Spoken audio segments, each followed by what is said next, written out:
Fail করলে তোমরা করবে, আমাদের কিছু না। আচ্ছা, আজকে যে কথাটা আবারও বলি সেটা হচ্ছে প্র্যাকটিক্যাল প্রবলেম ওরিয়েন্টেড প্রশ্ন জিজ্ঞেস করা হবে বাই, এটা মাথায় রাখবা। প্র্যাকটিক্যাল এবং প্রবলেম ওরিয়েন্টেড। এখন যে আমরা বলি যে হোয়াট ইজ পেরিনেটাল অ্যাসফিক্সিয়া, এটা নাও হতে পারে, বরং আমরা বলবো যে একটা বাচ্চা, তোমাকে লেবার ওয়ার্ড থেকে কল করা হলো, একটা বেবি ডেলিভারি হবে, baby is having fetal distress, how will you manage.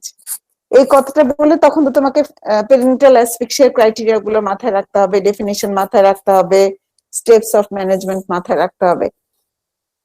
Oriented প্রশ্ন আসবে, প্রবলেম ওরিয়েন্টেড প্রশ্ন রিটেনে যেমন আসবে তেমনি আমরা ভাইভাতেও ধরবো, এই কথাটা একটু মাথায় রাখবা। দেখবা সরাসরি খালি এটা কি বলো, এটা কি বলো, কজেস অফ কনভালশন বলো, এটা না বলে কনভালশনের প্রবলেম দিব আমরা। ওই জিনিসগুলো এখন কিন্তু বেশি করা হয়, আর এক্সটার্নাল তো চাইবেই তোমাদেরকে বাজায় দেখতে যে শাহিন আপা কতটুকু পড়াইছে একটু দেখি। আচ্ছা, আজকে আমাকে পড়ানো কথা হয়েছে sepsis, asphyxia, perinatal, neonatal seizure, sepsis, asphyxia. আচ্ছা, যতটুকু পারি দেখি। আচ্ছা, আমরা প্রথমে আজকে একটুখানি একটা একটা রিভিশন দেওয়ার মতো হবে, সেটা হলো প্রথমে পেরিনেটাল অ্যাসফিক্সিয়া যাই। আবারও বলে রাখি, আগেও ক্লাসগুলোতে বলছি যে আমরা নিওনেটোলজিতে কোন কোন টপিক গুলো, আমি তোমাদেরকে আমি পুরোটুকু কিভাবে আসতে পারি, আমাকে এক কোনায় দেখাচ্ছে, পুরো স্ক্রিনে আমি কিভাবে আসতে পারি বলতো, রাস্তা জানো কেউ? আমি যেমন জুমে সহজ, এটা গুগল মিট আমার কাছে কঠিন কঠিন লাগে। ম্যাম আমরা তো সব স্ক্রিনে আপনাকে ম্যাম আমরা ফুল দেখতে পাচ্ছি। স্ক্রিনই দেখতে পাচ্ছি ম্যাম। ওকে, ঠিক আছে। আচ্ছা, তাহলে আমরা বলছি নিউনেটোলজি থেকে আমরা মোটামুটি 5টা টপিক, 5টা বা 5:30, 4টা, 4:30 টপিক আসলে আমাদের 4 ডিজিজ আমাদেরকে মাথায় রাখতে হবে। একটা হচ্ছে, প্রথমটা হচ্ছে পেরিনেটাল অ্যাসফিক্সিয়া, দ্বিতীয়টা হচ্ছে নিউনেটাল সেপসিস, 3 নম্বর হচ্ছে প্রিটার্ম লো বার্থ ওয়েট, 4 নম্বর হচ্ছে নিউনেটাল জন্ডিস, আর 4.5 নম্বরটা হচ্ছে নিউনেটাল কনভালশন বা নিউনেটাল সিজার। তাহলে আমাদেরকে কয়েকটা টপিক, কয়টা ডিজিজ মাথায় রাখতে হবে? Perinatal asphyxia, neonatal sepsis, preterm low birth weight, neonatal jaundice, আর অর্ধেক মাথায় রাখতে হবে সেটা হচ্ছে নিউনেটাল কনভালশন। পেরিনেটাল অ্যাসফিক্সিয়ার কথাটা যখন আসছে, রিটেনে কি ধরনের প্রশ্ন আসে পেরিনেটাল অ্যাসফিক্সিয়া থেকে? আমি দেখি যে ধরো এখন তো মে আর নভেম্বরে পরীক্ষা হয়, জানুয়ারি জুলাইতে যখন পরীক্ষা হতো, তখন জানুয়ারিতে পেরেন্টাল অ্যাসফিক্সিয়া আসলে নভেম্বরে আসতো না, বা নভেম্বরে না আসলে আবার জানুয়ারিতে আসতো না। এভরি অল্টারনেট পরীক্ষায় পেরেন্টাল অ্যাসফিক্সিয়া আসবেই, পেরেন্টাল অ্যাসফিক্সিয়াটা ভাইভাতেও ধরা হবে। তো প্রবলেম আকারে যদি আসে পেরেন্টাল অ্যাসফিক্সিয়া, তাহলে the baby did not cry immediately after birth, এই কথাটা আসতে পারে। A baby, you were called to attend a delivery in the labor room and the baby did not cry immediately after birth, এই কথাটা আসতে পারে। অথবা আসতে পারে, you are called to attend a labor, the baby is in fetal distress, না baby এখনো মার গর্ভে ফিটাল ডিস্ট্রেসে আছে, তার মানে যে বেবিটা বের হবে সেটা পেরিনেটাল অ্যাসফিক্সিয়া বের হবে। The baby will born with perinatal asphyxia, and প্রশ্ন থাকবে what are the criteria of perinatal asphyxia, তার মানে ডেফিনিশনটা আমাদেরকে মাথায় রাখতে হবে একটুখানি। বা ভাইবা বোর্ডে প্রশ্ন করা হতে পারে এই কথাটাই, যে তুমি ডেলিভারি অ্যাটেন্ড করতে গেছো, বেবি কাঁদছে না, তুমি কি করবা, হাউ উইল ইউ ম্যানেজ। অথবা আসতে পারে হোয়াট ইজ পেরিনেটাল অ্যাসফিক্সিয়া। তাহলে পেরিনেটাল অ্যাসফিক্সিয়ার ডেফিনিশন কিন্তু তোমরা জানো, it is the combination of hypoxia, hypercarbia, metabolic acidosis, and which is manifested by inability to establish spontaneous respiration. এই ডেফিনিশনটা যে বলতে পারবে সে তো 70% মার্কস পাবে, আর যে বলতে পারবে না সে যদি অন্তত এতটুকু বলে inability to establish spontaneous respiration immediately after birth, এটাও আমরা নিব। ঠিক আছে, তাহলে ডেফিনেশন চলে গেল। এখন ক্রাইটেরিয়া গুলো কি কি দেখবো, কোন 4টা জিনিস আমরা দেখবো to define a baby as having perinatal asphyxia. The criteria গুলো কি? The baby will not have absence of spontaneous respiration. তারপরে হচ্ছে কালার থাকবে পেইল অথবা ব্লু, তার মানে সায়ানোস, পেইল অথবা সায়ানোস থাকবে। আর বেবির হার্ট রেট থাকবে লেস দেন 100 এবং বেবির অ্যাক্টিভিটি থাকবে very poor or no activity, কিচ্ছু নাই, লেম, নরম হয়ে আছে একদম। তাহলে 4টা ক্রাইটেরিয়া: অ্যাবসেন্স অফ রেসপিরেশন,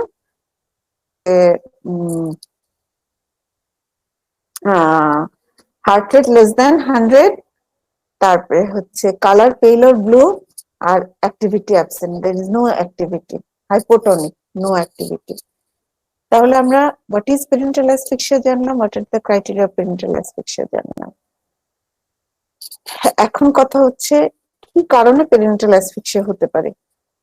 এটা আসলে গাইনিতেও পড়ছো, তারপরে হচ্ছে আমরা ক্লাসে পড়াইছি, আর এগুলো একেবারে পুরোপুরি থিওরি, ক্লাসে রিভিশন করার কোনো দরকার নাই। Prolong liver, maternal shortages, cephalopelvic disproportion, injudicious use of oxytocin, এগুলা পারবা। ম্যাটার্নাল শক ইত্যাদি, এগুলো তোমরা নিজেরা পড়ে ফেল। Maternal pregnancy induced hypertension, severe eclampsia, pre eclampsia, এগুলো নিজেরা পড়ে ফেলবা। কজেস অফ পেরেন্টাল অ্যাসফিক্সিয়া হচ্ছে how will you manage the case of perinatal asphyxia.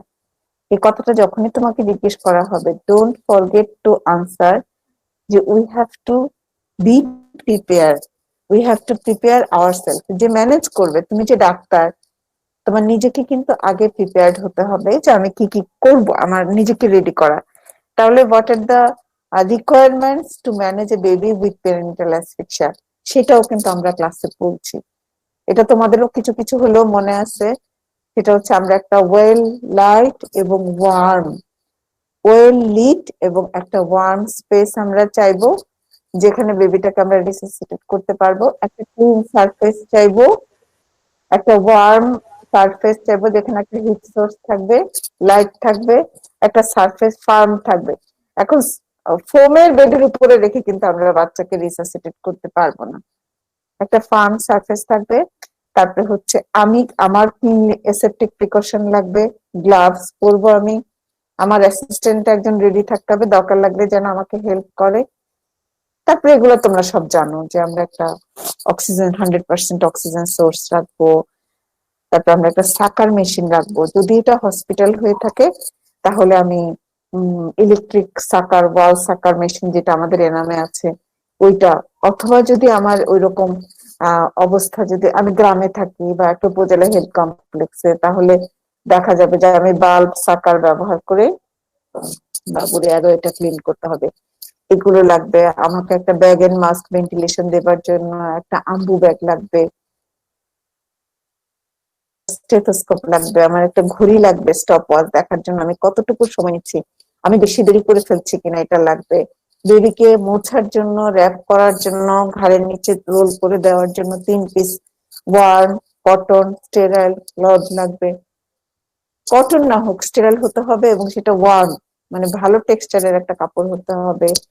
বেবির আম্বিলিকাল কর্ডটা কাটার জন্য 2টা কর্ড সিজার লাগবে এবং 2টা কর্ড ক্ল্যাম্প লাগবে। তারপরে হচ্ছে আমাদেরকে কিছু মেডিসিনস আমার রেডি রাখতে হবে, সেগুলো জানো তোমরা। অ্যাড্রেনালিনের কথা বলি, অ্যাড্রেনালিনটা আমরা 1 অ্যাম্পুল অ্যাড্রেনালিন 9 ml স্যালাইনের সাথে, আমরা 10 ml এর একটা সিরিঞ্জ নেই, 10 ml এর সিরিঞ্জে একটা অ্যাড্রেনালিনের অ্যাম্পুলে 1 ml অ্যাড্রেনালিন থাকে, তার সাথে আমরা 9 ml নর্মাল স্যালাইন মিলাই। এইবার সেটা তখন 10 টাইমস ডাইলুশন হয়ে যায়। 10 ml এ 10 ml সলিউশনে নর্মাল স্যালাইনে 1 অ্যাম্পুল অ্যাড্রেনালিন থাকে। নর্মাল যে ইনজেকশন অ্যাড্রেনালিন 1 অ্যাম্পুল আমরা হাতে নেই, সেটাতে 1 in 1000 ডাইলুশনে অ্যাড্রেনালিন থাকে। এত ঘন ডাইলুশনে বাচ্চাদেরকে ইউজ করা যায় না, তখন আমরা যেহেতু 10 টাইমস ডাইলুশন করে ফেলি, তখন সেটা হয় 1 in 10,000 ডাইলুশন। সেটা আমরা যদি আইভি দেই তাহলে 0.1 ml দেই, কখনো কখনো we can give as high as 0.1 to 1 ml per kg করে আমরা তাকে আইভি দিতে পারি অবস্থা বুঝে ব্যবস্থা। আমরা অ্যাড্রেনালিন ইনজেকশন রাখবো, আমরা একটা আম্বিলিক্যাল ক্যাথেটার হাতে রাখবো, আমরা একটা সোডিয়াম বাইকার্বনেট রাখবো, আমরা একটা নর্মাল স্যালাইন রাখবো, আমরা একটা স্যালাইন সেট রাখবো। মানে বাচ্চাটা যদি দেখি যে শকে ইমপ্রুভ করছে না, তখন তাকে অনেক সময় আমরা চট করে আম্বিলিক্যাল ক্যাথেটার করে একটু নর্মাল স্যালাইন ভলিউম এক্সপান্ডার হিসেবে নর্মাল স্যালাইন দিয়ে দিই। এগুলো আমরা রাখবো। 1 মিনিট একটু ধরো একটু।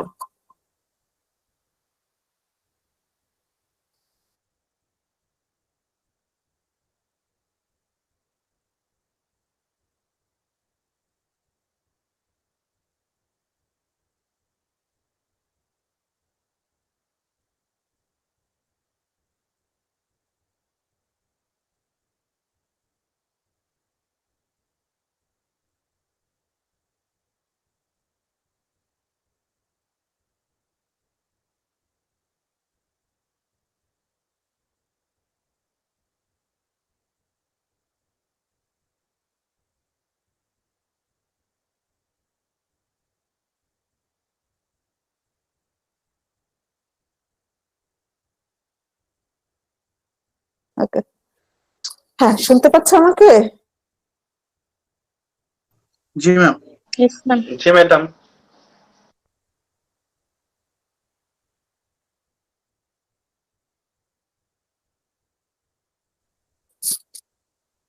আচ্ছা, তাহলে আমরা ছিলাম হচ্ছে আমরা কি প্রিপারেশন নিব, আমরা কি কি প্রিপারেশন নিব এটা আমরা রেডি করে ফেললাম। ভাইবা বোর্ডে একটু যদি তুমি আমাদেরকে ধরো বলতে শুরু করলা যে madam we have to get prepare ourselves by arranging certain things, এই কথাগুলো like loom, heat source, light source, এগুলো বলতে শুরু করলেই আমরা বুঝে যাব যে তুমি মোটামুটি জানো ব্যাপারটা। আচ্ছা গেল, তারপরে হচ্ছে স্টেপস অফ রিসাসিটেশন। আমি আর বলতে চাই না, তোমরা অনেক অনেক জানো। স্টেপস অফ রিসাসিটেশন আমরা দুই ভাবে ডেসক্রাইব করি। যদি তোমাকে হেল্পিং বেবিজ ব্রিথের কথা বলে যে তুমি কি হেল্পিং বেবিজ ব্রিথ সম্পর্কে জানো, তাহলে ওই যে আবিদ হোসেন মোল্লা স্যারের বইতে ফ্লো চার্টটা আছে, আমি তোমাদেরকে ক্লাসেও দেখাইছি যে বেবিকে তাড়াতাড়ি বের করার পরে দুই ক্ষেত্রেই আসলে একই রকম। যেটা আমরা বইয়ে পড়ি, যেটা হচ্ছে তোমার আমেরিকান হার্ট অ্যাসোসিয়েশন বা নিউবর্ন রিসাসিটেশন প্রোটোকল, যেটা সেটা হচ্ছে সেটাই মেইনলি আমরা টারশিয়ারি কেয়ারে ফলো করি। আর হেল্পিং বেবিজ ব্রেথ হচ্ছে যেখানে মানে লিমিটেড ফ্যাসিলিটিস বা হোম ডেলিভারি হলে আমরা helping babies breath. Helping babies ব্রিডেও একই রকম কথা, ড্রাই করতে হবে, র্যাপ করতে হবে। বেবিকে যেটা করা হয় যে মার পেটের উপরে দিয়ে দেওয়া হয়, ওখানে তো আর হিট সোর্স নাই, বেবিকে মার পেটের উপর দিয়ে মুছে বেবির মুখটা একটু এয়ারওয়েটা ক্লিন করে দিয়ে যদি দেখা যায় বেবি কাঁপছে, তাহলে ব্রেস্টে অ্যাটাচমেন্ট দিয়ে দেওয়া হবে আম্বিলিক্যাল কর্ডটা কেটে ক্ল্যাম্প করে। আর যদি খারাপ হয় তাহলে যেটা করতে হবে যে তুমি যে ড্রাই করলা, র্যাপ করলা, পজিশনিং করলা, এয়ারওয়ে ক্লিন করলা, স্টিমুলেশন দিলা বাই ম্যাসেজিং দ্য ব্যাক, তারপরে যখন বাচ্চা কাঁদছে না, তখন ওই নিউবর্ন রিসাসিটেশন প্রোটোকল, যেটা টারশিয়ারি কেয়ারের মতনই হেল্পিং বেবিজ ব্রেডেও যেটা বলে যে তুমি ঠিক আছে, এবার মার কাছ থেকে বেবিটাকে নিয়ে এসে তুমি নিউট্রাল পজিশন করে bag and mask ventilation start করো। এই যে bag and mask ventilation start করাটা, এটা 1 মিনিটের মধ্যে করতে হবে। এই জিনিসটাই কিন্তু ওই আমরা যেটা টারশিয়ারি কেয়ারে করি রেগুলার যেটা প্রোটোকল সেটাতেও আছে। এই ব্যাগ এন্ড মাস্ক ভেন্টিলেশন পর্যন্তই হচ্ছে হেল্পিং বেবিজ ব্রিথের সীমারেখা বা লিমিট আর কি বলবো। ব্যাগ এন্ড মাস্ক ভেন্টিলেশন করতে করতে বলা হয়েছে যদি বাচ্চা স্পন্টেনিয়াস রেসপিরেশন এস্টাবলিশ না করে, তাহলে বাচ্চাকে একটা হসপিটাল কেয়ারে নিয়ে আসো। এইটুকু হচ্ছে হেল্পিং বেবিজ ব্রিথ। প্রিপারেশন ওই এতক্ষণ ধরে যা বললাম, স্টেথোস্কোপ, গ্লাভস, বাচ্চার এই জিনিসপত্র যা যা সব একই, তবে ড্রাগস এর কথা হেল্পিং বেবিজ ব্রিথে বলা হয় না, কারণ ওখানে তো ওইরকম এক্সপার্ট লোকজন থাকবে না। আর রেগুলার টারশিয়ারি কেয়ারে তো তোমরা জানোই আমরা বাচ্চাকে ড্রাই করব, র্যাপ করব, তারপর পজিশনিং করব, নিউট্রাল পজিশনিং করব, তারপরে এর মধ্যে যদি কান্না না করে তাহলে বেবিটার এয়ারওয়েটা ক্লিন করে দিব বাই ইলেকট্রিক সাকার অথবা বাই বাল্ব সাকার। প্রথমে আমরা ওরাল ক্যাভিটিটা ক্লিন করব, তারপরে নেজোফ্যারিঞ্জিয়াল। সবসময় মনে রাখবা, অ্যাডাল্ট মেডিসিনের ক্ষেত্রে মনে রাখবা যে প্রথমে ওরোফ্যারিংস সাকশন দিতে হয়, তারপরে নেজোফ্যারিংস সাকশন দিতে হয়। তো এই সাকশন দেওয়ার পরে যদি বাচ্চা কান্না না করে, দেন এগেইন আমরা বাচ্চাটাকে স্টিমুলেশন দিব বাই মেসেজিং, ফার্ম মেসেজ, আস্তে ধীরে না, একটু শক্ত করে মেসেজ করতে হবে অন দ্য ব্যাক, এবং ফ্লিকারিং অফ দি সোল। এটা করার পরেও যদি বাচ্চা কান্না না করে, তখন আমরা ব্যাগের মাস্ক ভেন্টিলেশনে যাব। ব্যাগের মাস্ক ভেন্টিলেশনে মাস্কটা কতটুকু কভার করে তোমরা জানো, যে রুট অফ দ্য নোজ থেকে চিন পর্যন্ত কভার করতে হবে, এবং মোটামুটি 250 ml এর যে ব্যাগগুলো, যে ব্যাগের ক্যাপাসিটি 250 ml, এই ব্যাগগুলো আমরা বেবিকে ব্যাগের মাস্ক দিতে, কারণ বড়দের মতো এত বড় আম্বু ব্যাগ যদি আমরা ব্যবহার করি তো তো নিউমোথরাক্স হয়ে বসে থাকবে। এবং বাচ্চাটাকে আমরা 5টা ব্রিদিং দিব। ব্রিদিং যখন দিব আমরা, তখন কিন্তু খেয়াল রাখবো যে চেস্ট এক্সপানশন হচ্ছে কিনা। চেস্টে যে এক্সপানশন না হয়, তাহলে আবার পজিশনটা একটু ঠিক করে দিব, আবার সাকশন দিব। 5টা ব্রেথ দেওয়ার পরে চেক করতে থাকবো আমরা বেবির হার্ট রেটটা বাড়ছে কিনা। যদি বাড়তে থাকে, তাহলে আমরা ব্যাগের মাস ভেন্টিলেশনটা কন্টিনিউ করব। হার্ট রেট বাড়ছে মানে বেবি ভালোর দিকে যাচ্ছে, হার্ট রেট কমে যাচ্ছে মানে বেবি খারাপের দিকে যাচ্ছে। এবং ব্যাগের মাস ভেন্টিলেশন দেওয়ার পরে যদি বাচ্চা একটা 5 ব্রেথ দেওয়ার পরে যদি ইমপ্রুভ না করে, then we have to repeat the 5 breath again. এরপরে দেখা যাচ্ছে যে আইদার স্পন্টেনিয়াস রেসপিরেশন আসছে না এবং বেবির হার্ট রেট আরো কমে যাচ্ছে, তখন আমরা তাকে কার্ডিয়াক মেসেজ দেব। এবং কার্ডিয়াক মেসেজটা ইন্টারনিপল কানেক্টিং লাইন যেটা, সেটার উপরে স্টারনামকে প্রেস করব, halfway between the distance, halfway of the distance between sternum and vertebral body. মোটামুটি 1 ইঞ্চি চাপ দিতে হয়, 1 ইঞ্চি দেবে যাবে, স্টারনামটা অতটুকু করে দিব। তোমরা জানোই যে 3টা কার্ডিয়াক মেসেজ, একটা ব্যাগ ভেন্টিলেশন। এটা করতে করতে তারপরেও যদি বেবি কান্না না করে, তারপরেও দেখা যাচ্ছে তার মানে আমরা তার ব্রেনে এডিকুয়েট অক্সিজেন পাচ্ছি না, তখন আমরা যেটা করব যে তাকে ইটি টিউব ভেন্টিলেশন স্টার্ট করে দিব। ইটি টিউব ভেন্টিলেশন যদি দিতেই হয়, তখন বুঝতে হবে তোমাকে অন্যান্য ড্রাগ গুলো দিতে হবে। যতক্ষণ তুমি ব্যাগ এন্ড মাস্ক ভেন্টিলেশন এবং কার্ডিয়াক মেসেজে আছো, ততক্ষণ তোমার ড্রাগ দেওয়ার দায়িত্ব নাই। কিন্তু যখনই তুমি ইটি টিউব ঢোকাবা, তখনই কিন্তু আম্বিলিকাল ক্যাথেটার তাকে ঢোকাতে হবে। এবং ওই যে প্রথমে আমরা একটু নরমাল স্যালাইন দিই, নরমাল স্যালাইন দিলে পেরিফেরাল পারফিউশনটা বেড়ে যায় এবং অ্যাসিডোসিস কমে যায়, রেসপিরেটরি সেন্টার স্টিমুলেটেড হয়।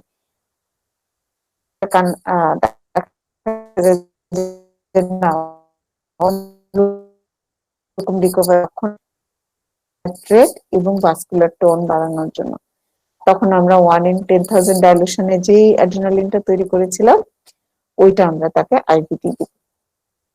আইভি মানে আম্বিলিকাল ক্যাথেটার করা তখন সহজ, একদম র থাকে, ভেইন গুলো স্পষ্ট দেখা যায়, জাস্ট ক্যাথেটারটা ঢুকাই দিলেই হলো।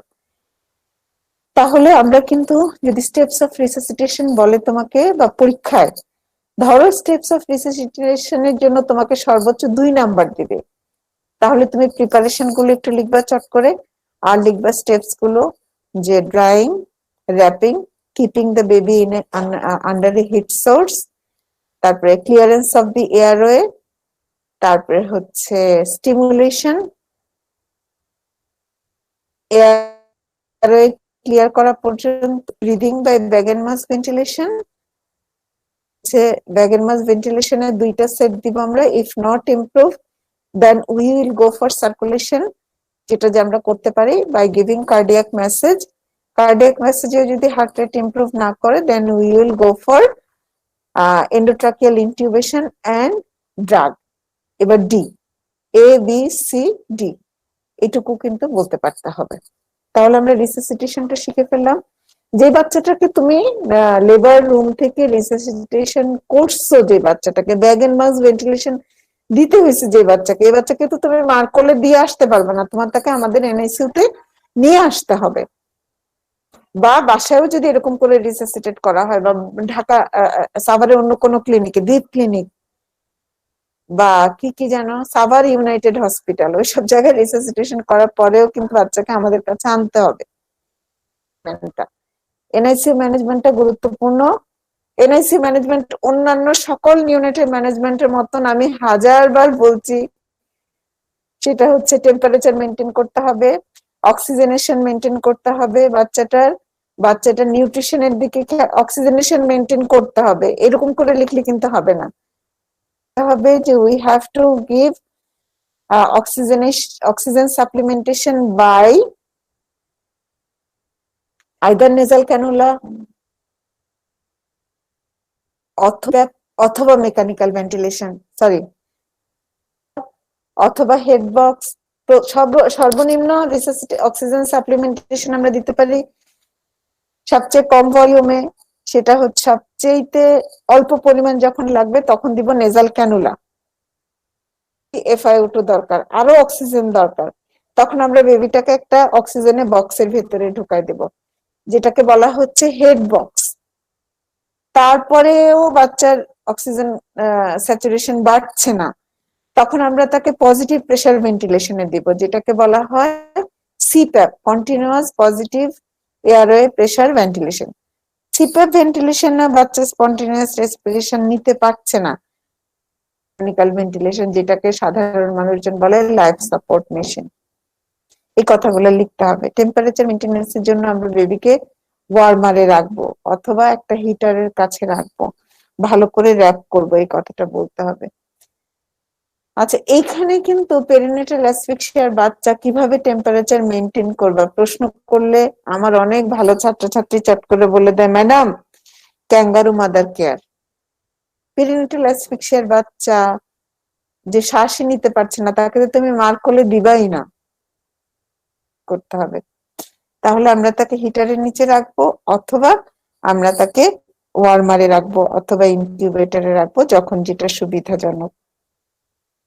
তারপরে বাচ্চাটা নিউট্রিশনের ব্যবস্থা করবো আমরা বাই আইভি ফ্লুইড অথবা এনজি2 ফিডিং। অনেক বুদ্ধিমান বালক বা বালিকা আমার বলে বসে থাকে, ম্যাডাম ব্রেস্ট ফিডিং দিব। ওই যে শাইন ম্যাডাম তো ব্রেস্ট ফিডিং বেশি কাউ করে। আচ্ছা ম্যাডাম ব্রেস্ট ফিডিং বললে খুশি হবে, পেরেন্টাল অ্যাসফিক্সিয়ার বাচ্চার তো জান নিয়ে টানাটানি, ও তো এখন মার দুধ টেনে খেতে পারবে না। আইদার আইভি ফ্লুইড দিব অথবা তাকে নেজোগ্যাস্ট্রিক টিউব ফিডিং দিব। বাচ্চাটাকে এসেপটিক প্রিকশনে রাখবো, বাচ্চার ভাইটাল সাইন্স মনিটর করব। আমরা পেরেন্টাল অ্যাসফিক্সিয়ার বাচ্চার হার্ট রেট দেখতে থাকি, রেসপিরেটরি রেট কাউন্ট করি, বাচ্চাটার SpO2 পালস অক্সিমিটার আমরা যেটা দেখি এখন কোভিড এর সময়, যে পার্সেন্ট স্যাচুরেশন, কত percent RBC is saturated with oxygen, সেটা দেখতে হবে। এবং আমরা বাচ্চাটার ব্লাড প্রেশারটা দেখতে থাকি এবং বাচ্চার টেম্পারেচারটা মনিটর করতে থাকি এবং সেই অনুযায়ী ম্যানেজ করতে থাকি। এই ম্যানেজমেন্ট গুলো দিব এবং we will treat the complications of the baby. যখনই তুমি বলবা যে we will manage the complications of the baby, তাহলেই তখন তোমাকে প্রশ্ন করবে what are the complications of perinatal asphyxia. এবং কমপ্লিকেশনস অফ পেরিনেটাল অ্যাসফিক্সিয়া রিটেনের জন্য একটা খুবই গুরুত্বপূর্ণ প্রশ্ন আসবে, রিটেনে কিন্তু এই প্রশ্নটা আসে। Write down 5 important complications of perinatal asphyxia, এভাবে আসবে। আর ভাইবা বোর্ডেও কিন্তু জিজ্ঞেস করা হবে, ওকে তুমি যে বাচ্চাকে ম্যানেজ করলে, এই বাচ্চাটাকে যে এনআইসিইউ তে রাখছো, এখন বাচ্চা কি কি কমপ্লিকেশন হতে পারে, এটা কিন্তু আনসার করতে হবে। আর কমপ্লিকেশন বলার সময় তোমরা ইমিডিয়েট আর লেট ভাগ করে বলবা। এই কমপ্লিকেশন ইমিডিয়েট লেট এইরকম আসবে পেরিনেটাল অ্যাসফিক্সিয়াতে, এই ইমিডিয়েট লেট কমপ্লিকেশন আসবে প্রিটার্ম লোবার্থয়েটে, ইমিডিয়েট লেট কমপ্লিকেশন আসবে মেনিনজাইটিসে। আর কোথায় ইমিডিয়েট লেট কমপ্লিকেশন, তোমার এন্টারিক ফিভারে, গুলো কিন্তু আমাদের মাথায় রাখতে হবে।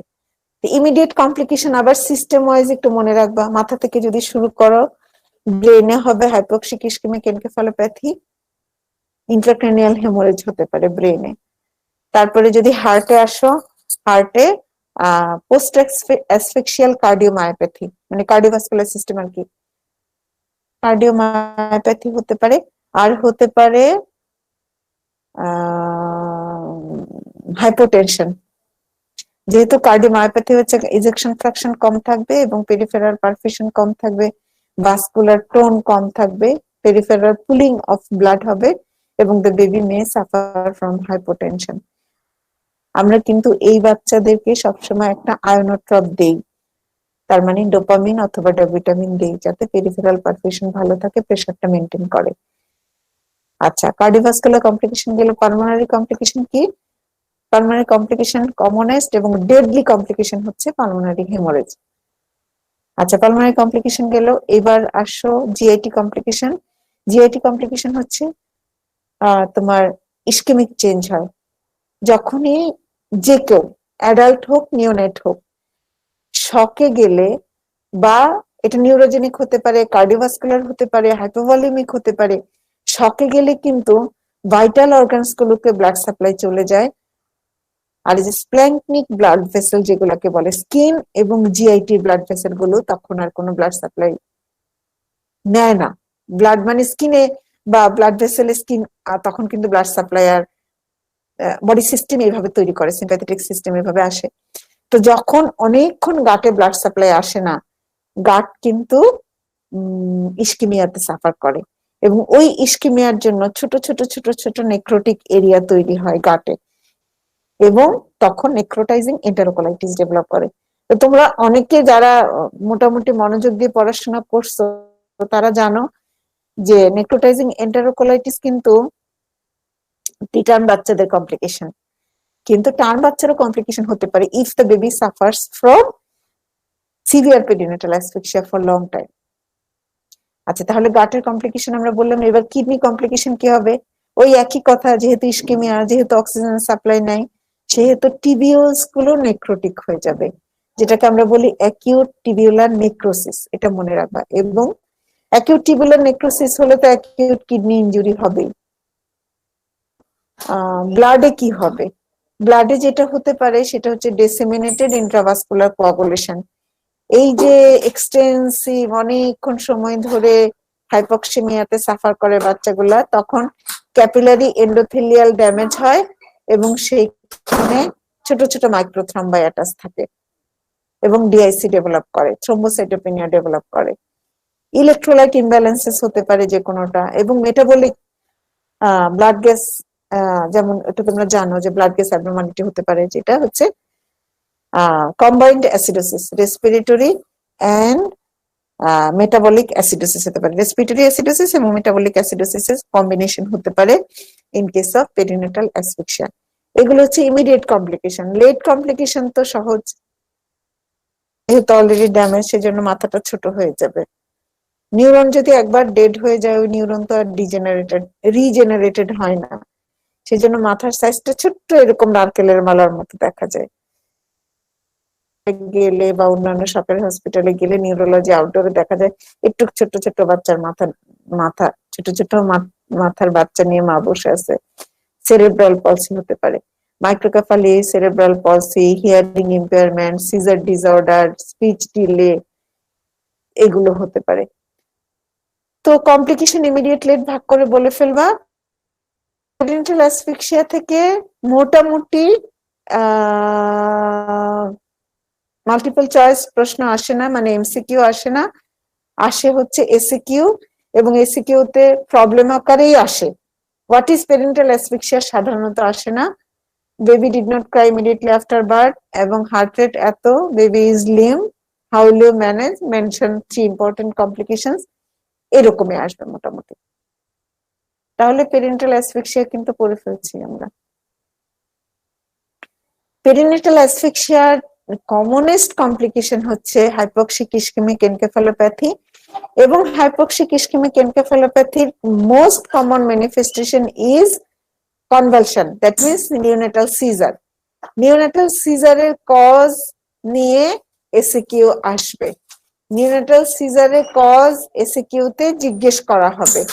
তাহলে আমরা নিওনেটাল সিজারের কজ গুলো একটু যদি মাথায় রাখি, ইনফেক্টিভ কজ হতে পারে আর মেটাবলিক কজ। পেরিনেটাল অ্যাসফিক্সিয়া বলবো what are the causes of neonatal seizure যদি তোমাকে জিজ্ঞেস করা হয়, তাহলে কমন ফার্স্ট যেটা আনসার করবা সেটা হচ্ছে perinatal asphyxia hypoxic ischemic encephalopathy পারে। আর হতে পারে মেটাবলিক ডিস্টারবেন্সেস, এটা তোমরা জানো মেটাবলিক কি কি হতে পারে, হাইপোগ্লাইসিমিয়া হতে পারে, হাইপোক্যালসিমিয়া হতে পারে, হাইপার ক্যালসিমিয়া হতে পারে, হাইপার নেট্রিমিয়া হতে পারে, হাইপো ম্যাগনেসিমিয়া হতে পারে। কিন্তু প্লিজ প্লিজ নেভার এভার পটাশিয়ামের কথা বলবা, কারণ পটাশিয়ামের সিএনএস ইফেক্ট নাই। পটাশিয়াম এ যদি কোনো ইমব্যালেন্স হয় সেটার ম্যানিফেস্টেশন হবে মাসকুলার এবং কার্ডিয়াক। পটাশিয়ামে যদি, এটা কিন্তু অ্যাডাল্ট মেডিসিনের জন্য মনে রাখো, পটাশিয়ামের কোনো ইমব্যালেন্স হলে ম্যানিফেস্টেশন হবে কার্ডিয়াক অ্যান্ড মাসকুলার, আর সোডিয়ামের ইমব্যালেন্স হলে ম্যানিফেস্টেশন হবে সিএনএস। এটা মনে রাখবা, সিএনএস ম্যানিফেস্টেশন হবে, কনভালশন হবে, সিজার হবে, এসব ড্রাউজি হয়ে যাবে, ইরিটেবল হয়ে যাবে, এক্সাইটেবল হয়ে যাবে, এসব। তাহলে মেটাবলিক কজ বলবা, কজেস অফ নিউনাটাল সিজারের ক্ষেত্রে হাইপোগ্লাইসিমিয়া, হাইপোনাট্রিমিয়া, হাইপারনাট্রিমিয়া, একইভাবে হাইপোক্যালসিমিয়া, হাইপারক্যালসিমিয়া দুটাতেই হতে পারে, এবং হাইপোম্যাগনেসিমিয়া। এগুলো হচ্ছে মেটাবলিক কজ। সিএনএস কজ হচ্ছে হাইপোক্সিক ইসকেমিক এনকেফালোপ্যাথি আর ইন্ট্রাক্রেনিয়াল হেমোরেজ অথবা ইন্ট্রাভেন্ট্রিকুলার হেমোরেজ। ভেন্ট্রিকেলের ভেতরে এটা হচ্ছে ইন্ট্রা ভেন্ট্রিকুলার, আর প্যারেনকাইমাল হেমোরেজ অথবা সাবঅ্যারাকনয়েড স্পেসের হেমোরেজটাকে আমরা বলি ইন্ট্রাক্র্যানিয়াল হেমোরেজ।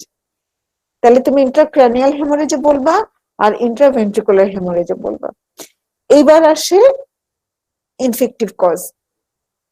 নিওনেটের একটা অদ্ভুত ব্যাপার হচ্ছে, মেনিনজাইটিসে তো হবেই, মেনিনজাইটিসের বাচ্চা কিন্তু আমরা নিওনেটদের মধ্যে পাই। তো নিওনেটে তো মেনিনজাইটিসে তো কনভালশন হবেই, কোনো সন্দেহ নাই, এবং যে কোনো জায়গায় ইনফেকশন হলেই বাচ্চাদের কনভালশন শুরু হবে। এখন ধরো একটা বাচ্চা সেপ্টিসেমিয়া, সে কিন্তু প্রেজেন্ট করবে কনভালশন নিয়ে। একটা বাচ্চা নিউমোনিয়া, সে কিন্তু প্রেজেন্ট করবে কনভালশন নিয়ে। একটা বাচ্চা সেপ্টিক আর্থ্রাইটিস প্রেজেন্ট করবে কনভালশন নিয়ে। একটা বাচ্চা ইউটিআই প্রেজেন্ট করবে কনভালশন নিয়ে, এবং একটা বাচ্চা টিটেনাস কি নিয়ে প্রেজেন্ট করবে? কনভালশন নিয়ে প্রেজেন্ট করবে। তাহলে these are the causes of neonatal convulsion বা নিওনেটাল সিজার।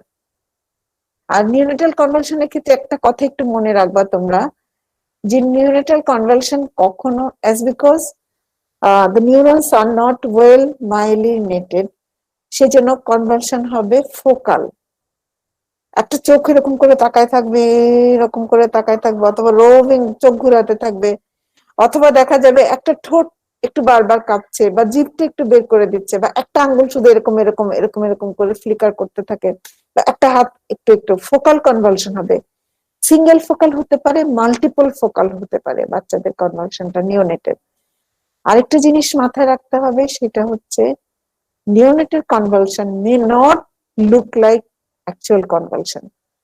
সাটল মানে প্রচ্ছন্ন, SUBTLE, প্রচ্ছন্ন টাইপের একটা কনভালশন। দেখা যাবে যে বাচ্চাটা খালি মুখ নাড়ছে, করে মুখ নাড়ছে, দেখে মনে হবে সে খেতে চাচ্ছে, actually this is a convulsion.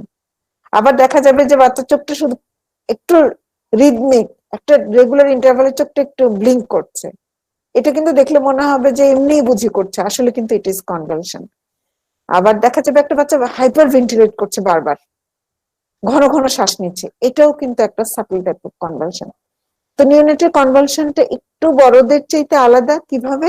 Neonatal convulsion গুলো হবে মাল্টিপল ফোকাল, অথবা ফোকাল যে কোনো একটা ফোকাসে, অথবা কয়েকটা ফোকাসে, অথবা একটা অন্যরকম টাইপের ম্যানিফেস্টেশন, যেটাকে সাটল কনভালশন বলা হয়।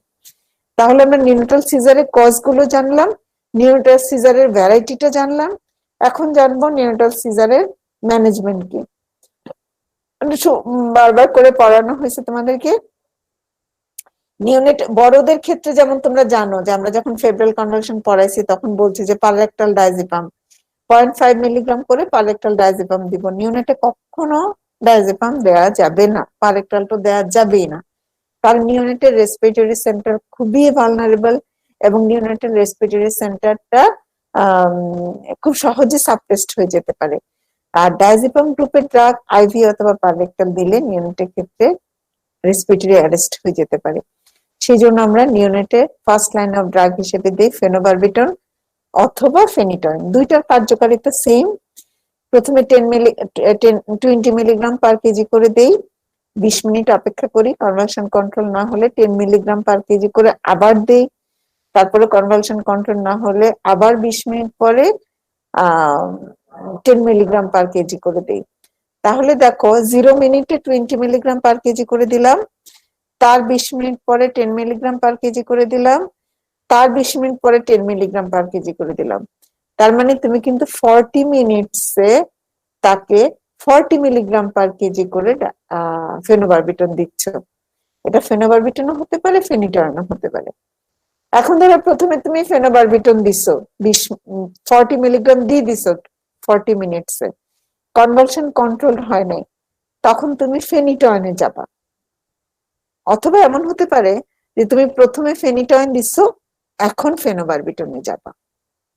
তাহলে ফেনিটয়েন ফার্স্ট লাইন আর ফেনোবারবিটন সেকেন্ড লাইন, বা phenobarbitone first line, phenytoin second line.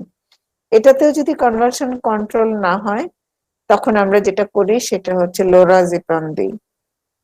বাংলাদেশে দুর্ভাগ্যক্রমে লোরাজিপামের ইনজেক্টেবল ফর্ম নাই, সেজন্য আমরা বাচ্চাদেরকে মিডাজোলাম দিই। আর এখন সবচাইতে ভালো কাজ করে যে ড্রাগটা দেখা গেছে সেটা হচ্ছে লেভোটাইরাসিটাম। লেভোটাইরাসিটামের ট্রেড নেমটা আমি ভুলে গেছি। লেভোটাইরাসিটাম 17 মিলিগ্রাম পার কেজি করে আইভি দিলে খুবই ভালো। নিউরোসাইট। জি ম্যাম বলো। ইরাসেট। ইরাসেট, ma'am neurocyte.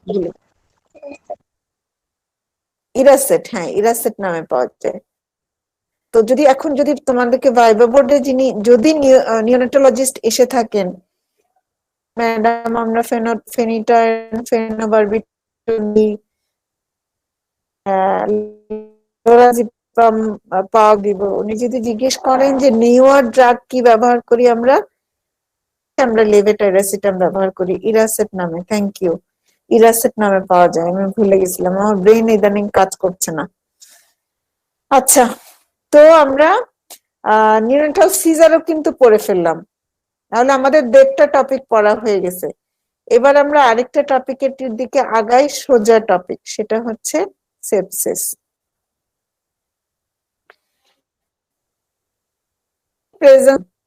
Presence of organism in anywhere any site of the body. এটা চোখও হতে পারে, এটা কান হতে পারে, এটা নাভি হতে পারে, এটা মুখের ভেতর হতে পারে, যে কোনো কিছু হতে পারে। তাহলে আমরা প্রেজেন্স অফ অর্গানিজম মানে সেপসিস, আর সেপ্টিসিমিয়া মানে in the blood replication with systemic inflammatory response syndrome. এখন ধরো ব্লাডে অনেক অর্গানিজম কিলবিল করছে, কিরকম প্রডিউস করছে না, তাহলে তো তুমি তাকে সেপ্টিসিমিয়া মানে তুমি সাইন সিনড্রোম প্রডিউস না করলে তো সেপ্টিক হবেই না। সেপ্টিসিমিয়া হিসেবে তুমি বুঝবাই না যে এই বাচ্চার শরীরে অর্গানিজম আছে কি নাই। তাহলে systemic inflammatory response syndrome appear করতে হবে। সিস্টেমিক ইনফ্লামেটরি রেসপন্স সিনড্রোম মানেই হচ্ছে সেপসিসের ক্লিনিক্যাল ফিচার যেগুলো সেগুলোই, জ্বর আসবে, অথবা বাচ্চা হাইপোথার্মিয়া হবে, বাচ্চা হাইপোটেনসিভ হয়ে যাবে, শকে চলে যেতে পারে, অ্যাক্টিভিটি কমে যাবে, ফিডিং লেথার্জিক হয়ে যাবে, এইসব আর কি। তো সেপ্টিসিমিয়া মানে হচ্ছে প্রেজেন্স অফ। ম্যাডাম হ্যাঁ বলো। ম্যাম হচ্ছে অ্যাডাল্টে আর হচ্ছে মানে নিউনেট বা চিলড্রেনে কি সেপসিসের যে ক্রাইটেরিয়া ম্যাম ওটা কি সেম? যে রেসপিরেটরি রেট ম্যাম মোটামুটি হচ্ছে মোর দ্যান 25 হবে। জি ম্যাডাম। নিওনেটের রেসপিরেটরি রেট তো এটা তো তোমরা জানোই যে আইএমসিআই। এখন একটা নিওনেটের নর্মাল রেসপিরেটরি রেট হচ্ছে মোর দ্যান 30 উপরে যেতে হবে। আর একজন অ্যাডাল্টের রেসপিরেটরি রেট 30 উপরে গেলেই ট্যাকিপনিয়া, তাই না? জি ম্যাডাম, জি ম্যাডাম। হ্যাঁ, অ্যাডাল্টের নর্মাল রেসপিরেটরি রেট হচ্ছে 12 to 18 হতে পারে, 20ও হতে পারে, সর্বোচ্চ 30 উপরে গেলে তাকে ট্যাকিপনিয়া বলতে হবে। আর আমরা নিওনেটের ক্ষেত্রে চাই তার রেসপিরেটরি রেট 30-এর উপরে উঠুক, কিন্তু 60-এর নিচে থাকুক। নিওনেটের ক্ষেত্রে ট্যাকিপনিয়া হতে হবে মোর দেন 60 অর মোর। ওই যে IMCI এটা তো একদম মানে কি বলবো, সূরা ফাতিহা আর কালমা তাইয়্যিবের মতো মনে রাখতে হবে। রেসপিরেটরি রেট কত হলে ট্যাকিপনিয়া বলবা, এটা IMCI এর জন্য ফরজ প্রশ্ন, যে less than 0 day to 2 months respiratory rate 60 or more হলে ট্যাকিপনিয়া বলবো। more than 2 months to 12 months respiratory rate 50 or more হলে ট্যাকিপনিয়া বলবো। 12 months to 5 year respiratory rate 40 or more হলে ট্যাকিপনিয়া বলবো। ঠিক আছে, তার মানে নিওনেটের হার্ট রেট রেসপিরেটরি রেট যদি মোর দেন 60 হয় তখন আমরা তাকে ট্যাকিপনিয়া বলবো। আর নিওনেটের ট্যাকিকার্ডিয়া বলবো রেসপিরেটরি রেট নরমাল, নিওনেটের normal respiratory rate sorry heart rate হচ্ছে 120 to 160। 120 to 160 হচ্ছে normal pulse rate in case of in heartbeat আর কি in neonate। তো সেই ক্ষেত্রে এখন যখন একটা কথা মনে পড়লে একটু বলে দেই, যেহেতু ভাইবা বোর্ডে আমাদের একটা নরমাল হেলদি নিউবর্নের ছবি আছে, ভাইবাতে এই প্রশ্নটা আমরা করি। নিউবর্নের একটা হেলদি গোলগাল সুন্দর চেহারার আর একটু মাথার চুল কালো কালো, দেখলেই বুঝে যাবা যে এটা একটা টার্ম বেবি। একটা হেলদি নিউবর্নের ছবি আমরা ভাইবা বোর্ডে তোমাদেরকে দিব, তখন দেখে তোমাকে বলতে হবে, আমরা বলবো ছবিটা দেখো তো কি দেখা যাচ্ছে, তখন তোমরা বলবা যে এইগুলো দেখানো হবে পরীক্ষার আগে আগে, এই ছবিগুলো তোমাদেরকে দেখানো হবে। তারপরে একটু বলে রাখি, যেহেতু ওই কথাটা আমি বলি নাই ক্লাসের শুরুতে, ভুলে গেছিলাম, যে criteria of A healthy newborn, এটা MCQ তেও আসতে পারে আর এটা ভাইবা বোর্ডেও ছবি দেখায় প্রশ্ন করা হতে পারে। এখন criteria of A healthy newborn, ছবিটা দেখে তুমি বলবা this is a healthy neonate as because the baby is showing, the picture shows the baby is having an adequate weight, লেংথটা ওয়েট হচ্ছে কত তোমরা জানো যে 2.5 কেজি থেকে 4 কেজি। নর্মাল একটা নিউবর্নের ওজন 2500 গ্রাম টু 4000 গ্রাম। লেংথ হচ্ছে 50 সেন্টিমিটার, অ্যারাউন্ড 50 সেন্টিমিটার বলবা। OFC around 35 centimetre. Around 35 centimetre বলার কথাটার মানে হচ্ছে এটা 34ও হতে পারে, 33ও হতে পারে, আবার এদিকে 37ও হতে পারে।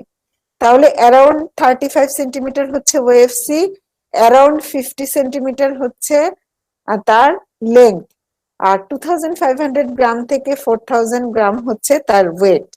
এটা বলবা colour will be pink, pink colour will be pink, আর হচ্ছে skin color will be pink, and the baby will have normal vital signs. Normal vital signs মানে কি, ওই যে বললাম হার্ট রেট 120 to 160 বলতে হবে, respiratory rate 30 to 60 breaths per minute, temperature ওই যে 98.4 অথবা 36.5 to 37.5 ডিগ্রি সেলসিয়াস, আর হচ্ছে the baby will have will pass meconium and urine within 24 hours of birth, and the baby will suck spontaneously, and the baby will be able to manage his or her own temperature when wrapped properly. Sorry, hello, assalamu alaikum. হ্যাঁ, ক্লাসে আছি আমি, তোমাকে phone দিব। হ্যাঁ, আচ্ছা আচ্ছা, তাহলে আমরা criteria of a healthy newborn কিন্তু জেনে ফেললাম। criteria of a healthy newborn O spontaneous, symmetrical and spontaneous movement of all 4 limbs। তাহলে আরেকবার একটু আমরা পড়ে ফেলি, what are the criteria of a normal newborn? The baby will have a weight ranging from 2500 gram to 4000 gram. The baby will have a length around 50 centimeter. The baby will have an OFC around 35 centimeter. The baby will have spontaneous respiration. the baby will have normal vital signs. কিরকম normal vital science হচ্ছে heart rate will range from 120 to 160, respiratory rate from 30 to less than 60, temperature normal যেটা 36.5 to 37.5 degrees Celsius, and the baby will have spontaneous symmetrical movement of all four limbs. The baby will be able to manage his or her own temperature when wrapped properly. খোলা রেখে দিলে আমাকে তোমাকে খোলা রেখে দিলে আমরা কিন্তু টেম্পারেচার সামহাও ম্যানেজ করতে পারবো কোন অন্তত মোস্ট অফ দ্য টাইম, কিন্তু বেবিকে খোলা রেখে দিলে কিন্তু টেম্পারেচার কোনো সুস্থ বেবিও ম্যানেজ করতে পারবে না, মেনটেন করতে পারবে না। সেজন্য হোয়েন র্যাপড প্রপারলি এই কথাটা বলতে হবে। আর হচ্ছে the baby will pass meconium and urine within 24 hour of birth. মনে থাকবে না ক্রাইটেরিয়া অফ নর্মাল নিউবর্ন? এটা এমসিকিউ প্রশ্ন, প্রশ্ন, ঠিক আছে? তাহলে আমরা ক্রাইটেরিয়া অফ নর্মাল নিউবর্ন পড়ে ফেললাম। এবার আমরা সেপসিসে আসি। সেপসিসের ডেফিনিশনটা আমরা বলে ফেলছি, সেপ্টিসেমিয়ার ডেফিনিশনটা আমরা বলে ফেলছি। আর এখন আমরা বলবো যে রিস্ক ফ্যাক্টর গুলো কি কি নিউনাটাল সেপসিসের। রিস্ক ফ্যাক্টর বলার আগে আমরা ক্লাসেও এই জিনিসগুলো পড়ছি যে সেপসিসের variety, classification of neonatal sepsis. যদি sepsis within 3 days of within 3 days of birth হয়, জন্মের, জেসমিন প্লাগ লাগাইছো না? কানেকশন আছে না? আচ্ছা ঠিক আছে, আচ্ছা আচ্ছা দেখতে পাচ্ছেন। আচ্ছা, বেবি জন্মের পর থেকে প্রথম 72 আওয়ার্স বা 3 দিন, 3 দিন বলবা না, বলবা 72 hours. Onset of septicaemia within 72 hours of birth হলে আমরা তাকে আর্লি অনসেট সেপসিস বলবো, EONS, early onset neonatal sepsis বলবো। আর মোর দেন 72 আওয়ার্স টু 28 ডেজ সেপসিস হলে আমরা তাকে লেট অনসেট সেপসিস বলবো। আর্লি অনসেট সিপসিসে সাধারণত সেপ্টিসেমিক কম্পোনেন্ট বেশি থাকে, নিউমোনিয়ার কম্পোনেন্ট বেশি থাকে। লেট অনসেট সেপসিসে সিএনএস কম্পোনেন্ট বেশি থাকে, মানে লেট অনসেট সেপসিসের বাচ্চাদের মেনিনজাইটিস বেশি হয়, আর্লি অনসেট সেপসিসের বাচ্চাদের সেপ্টিসেমিয়া এন্ড নিউমোনিয়া বেশি হয়। তাহলে আমরা যদি জিজ্ঞেস করা হয় সেপ্টিসেমিয়াটা তুমি করবা, তাহলে আমরা early onset neonatal sepsis, late onset neonatal sepsis বলবো। আরেকটা ক্লাসিফিকেশন আমরা বলি, সেটা হচ্ছে মেজর সেপসিস আর মাইনর সেপসিস। মেজর মানে বড়, মাইনর মানে ছোট। এখন মেজর গুলো কি কি? মেজর গুলো হচ্ছে মেনিনজাইটিস, সেপ্টিসেমিয়া, নিউমোনিয়া, তারপরে হচ্ছে টিটেনাস, সেপ্টিক আর্থ্রাইটিস, ইউটিআই। যেই ইনফেকশন গুলোতে তোমার সিস্টেমিক অ্যান্টিবায়োটিক দিতে হবে, ইনজেক্টেবল ফর্মে অ্যান্টিবায়োটিক দিতে হবে, সেগুলাই হচ্ছে মেজর ইনফেকশন। তাহলে মাইনর কি? চোখে একটু ইনফেকশন হলো, কনজাংটিভাইটিস, তুমি তো সিস্টেমিক সেফট্রিয়াক্সন আইভি দিবা না, তাই না? চোখে ড্রপ দিলেই হয়ে যাবে। আবার ধরো কানে একটু, কানে অবশ্য ইনফেকশন হলে আমরা ওরাল অ্যান্টিবায়োটিক দিই। অটিটিস মিডিয়াটাকে মাইনর ইনফেকশনই বলা হয়। আবার ধরো গলার ভাঁজের এখানে একটু ক্যান্ডিডিয়াসিস হয়েছে, মুখের ভিতরে ক্যান্ডিডিয়াসিস হয়েছে, তখন কিন্তু ওরালি তুমি অ্যান্টিফাঙ্গাল দিবা, তাহলে এটা একটা মাইনর ইনফেকশন। নাভিটা একটু পেকে গেছে, মাইনর ইনফেকশন। স্কিনে কয়েকটা ছোট ছোট পাস্টিউল দেখা যাচ্ছে, মাইনর ইনফেকশন। তাহলে মেজর ইনফেকশন, মাইনর ইনফেকশন কিন্তু পড়ে ফেললাম। টাইমিংটা কত বলেছিলাম? আবার বলো। Ma'am late onset of neonatal sepsis, এটার টাইমিংটা কত? পর থেকে যতদিন সে নিওনেট থাকবে, 73rd আওয়ার থেকে শুরু করে 28 ডেজ অফ লাইফ, ঠিক আছে? মানে 72 ঘন্টা হয়ে যাবার পর থেকে 28 দিন পর্যন্ত নিওনেটাল সেপসিস হলে তাকে আমরা লেট অনসেট নিওনেটাল সেপসিস বলবো। এটাতে যে কোনটা যেন বেশি হয় ম্যাম, নেট খারাপ ছিল শুনিনি। মেনিনজাইটিস, মেনিনজাইটিস বেশি হয়। মেনিনজাইটিস লেট অনসেট সেপসিস হলে মেনিনজাইটিস কম্পোনেন্টটা আমরা চিন্তা করি যে হয়তো এটা সিএনএস ইনফেকশন হতে পারে। লেট অনসেট সেপসিস নিয়ে কোনো 13 দিনের দিন একটা বাচ্চা সেপ্টিসিমিয়া নিয়ে আসছে আমাদের কাছে, আমরা কিন্তু দ্রুত তার সিএসএফ এর কথা চিনি, সিএসএফ করতে হবে কিনা, ফন্টানিলটা বার্স্ট হয়ে আছে কিনা, রিপিটেড ভমিটিং হচ্ছে কিনা, মানে মাথার মধ্যে আমরা মেনিনজাইটিস রাখি তখন। আচ্ছা, এই প্রসঙ্গে নিউনাটাল সেপসিস প্রসঙ্গে বলে রাখি, নিউনাটাল সেপসিসটা যখন তোমরা পড়বা তখন কিন্তু একই সাথে সাথে লেস দেন 2 months এজ গ্রুপের আইএমসিআই এর ডেঞ্জার সাইন গুলো পড়ে ফেলবা।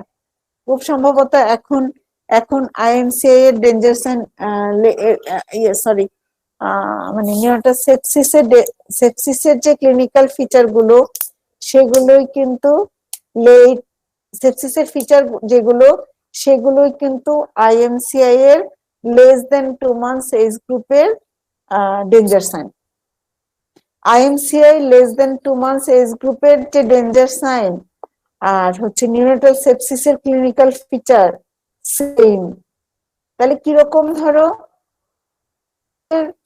আইএমসিআই এর দ্বারা দেখি আইএমসিআই এর লেস দেন 2 months এজ গ্রুপের ডেঞ্জার সাইনের কথা বলা আছে যে ডিফিকাল্টি ইন ফিডিং, খুব সম্ভবত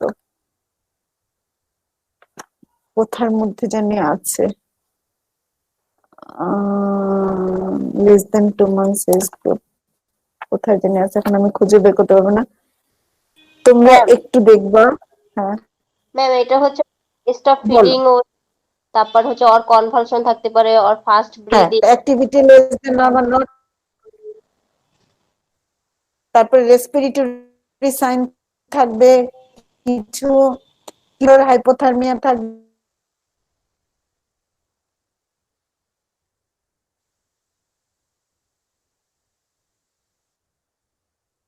skin pustule less than more than 10, তারপরে হচ্ছে jaundice in the palm and sole খুব সম্ভবত আছে, তারপরে হচ্ছে আম্বিলিকাল ইনফেকশন।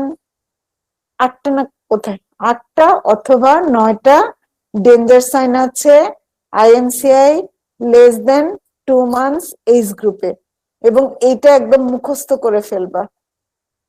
কোথার মধ্যে আছে বলতো আইএমসিআই আবিদ হোসেন মোল্লা স্যারের বইতে, ওইটা একটু দেখে ফেলতে পারতো তোমরা, ম্যাম হচ্ছে তাহলে 22 পড়া হয়ে নাম্বার যেত। পেজে ম্যাম, 22 নাম্বার পেজে ম্যাম। লেস দেন 2 months তোমাদের কাছে কি সবুজ বইটা, জি ম্যাডাম, সবুজটা না সবুজটা লালটা? ম্যাম, সবুজটা ম্যাম, নিউ এডিশন তো ম্যাম এখনো কিনা হয়নি ম্যাম। হ্যাঁ ওই যে না 22 নম্বর পেজ,